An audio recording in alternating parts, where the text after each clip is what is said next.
What's a super hexagon? Does it really help us remember all the trigonometric formulae and identities we have seen so far? Yes, it does. It's a simple hexagon which looks like this. All we need to do is join all the opposite vertices, and that gives us 3 diagonals. We write the number 1 in the center. It's still difficult to believe that one hexagon can lead us to so many formulae. To know the formulae, we give the 6 function names to each of the 6 vertices. But there is a particular way in which we need to write it. We start writing from this vertex, go around the hexagon and end at this one. It's simple.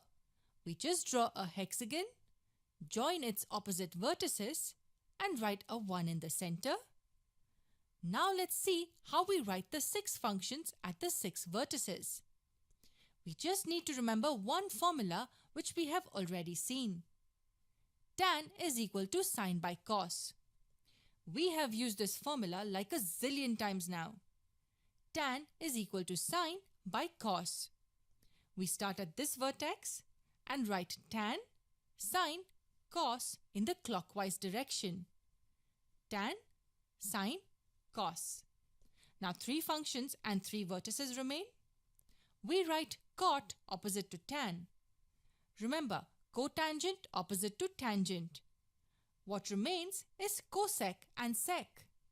If we draw a vertical line through the center of the hexagon, we will have 3 vertices on the left and 3 on the right.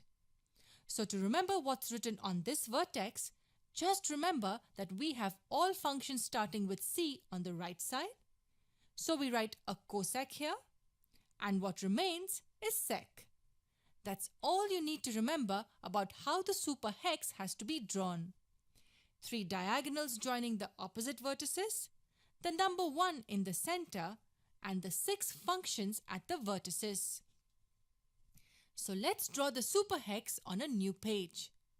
A hexagon with 3 diagonals joining the opposite vertices, the number 1 at the center, tan is equal to sine by cos, cot opposite to tan, cosec here since all c's are on the right, and what remains is sec. Are you ready? You're going to learn a whole set of trigonometric formulae.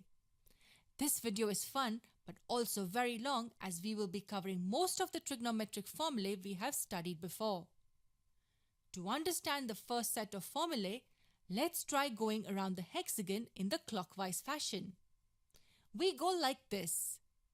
This tells us that tan theta equals sine theta by cos theta. Well, that's how we started making our hexagon. Now let's see the next 3 functions in clockwise direction. These 3. This tells us that sine theta equals cos theta by cot theta. The first one equals the second one by the third one. Take the next 3 functions clockwise. First equals second by third. Hence, cos theta equals cot theta by cosec theta. And if we take the next 3 functions, we can say that cot theta equals cosec theta by sec theta. And we will get 2 more formulae if we go clockwise. Cosec is equal to sec by tan, and sec is equal to tan by sine. Wasn't that simple? 1 hexagon and 6 formulae without any effort. Great, but what if you forget that you had to go clockwise and you go anti-clockwise instead? Let's say you started like this, in the anti-clockwise direction. Don't worry, the pattern still holds true. First will equal second by third. Tan theta equals sec theta by cosec theta. First equals second by third.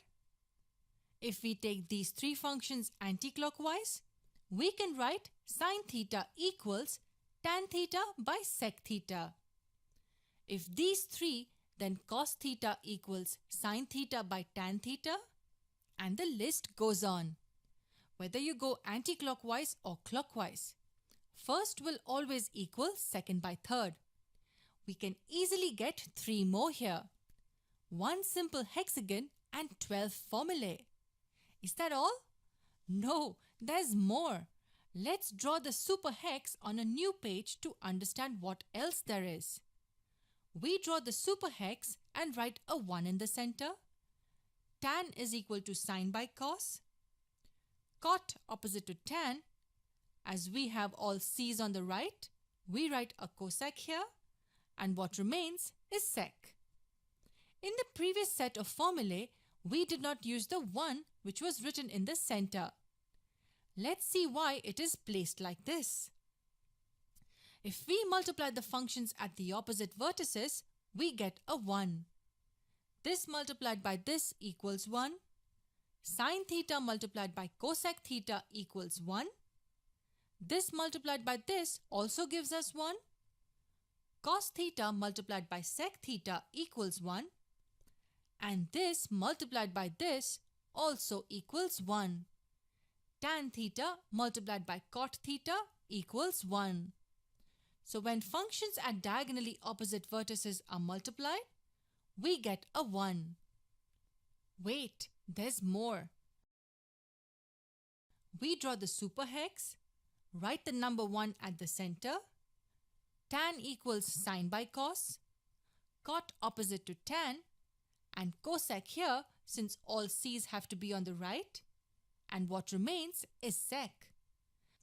I repeat the positions again and again so it gets etched in your brain after watching the video. Take any 3 continuous functions in the hexagon like tan, sine and cos. Tan multiplied by cos will give us sine. So if 3 continuous functions are taken, the product of the first and the third functions result in the function in between them. We can say that tan theta multiplied by cos theta equals sine theta. Take these 3 functions for example. This multiplied by this will give cosec. So sec theta multiplied by cot theta will give us cosec theta. Even cot multiplied by sine will give us cos. Cosec multiplied by tan will give us sec, and so on. First term multiplied by the third term will give us the term in between them. Does it end here? Not yet. Let's redraw the hexagon with 1 in the center. Tan is equal to sine by cos. Cot opposite to tan. Cosec here as all c's on the right. And what remains is sec. Now focus on the functions at diagonally opposite vertices. Sine and cosec, cos and sec, cot and tan. They are reciprocals of each other. Look at this arrow for instance. This arrow tells us that sine theta equals 1 by cosec theta. What about this arrow? This arrow tells us that cos theta is 1 by sec theta. And this arrow tells us that cot theta equals 1 by tan theta. If the arrow is drawn like this, we can even say that cosec theta is reciprocal of sine theta. So remember, functions at diagonally opposite vertices are reciprocals of each other. Be patient, it doesn't end here. But let's review what we have covered so far. This equals this by this, or this equals this by this. This multiplied by this equals 1, or this multiplied by this equals 1. This multiplied by this equals this, and this is equal to reciprocal of this. Let's draw the super hex again to know the other stuff it tells us. Tan is equal to sine by cos, cot opposite to tan, cosec here as all c's are on the right hand side, and the remaining function sec here. Do you remember complementary angles? Yes, 2 angles are complementary if their sum equals 90 degrees. And the trigonometric functions had a special relation with complementary angles. Look at this arrow.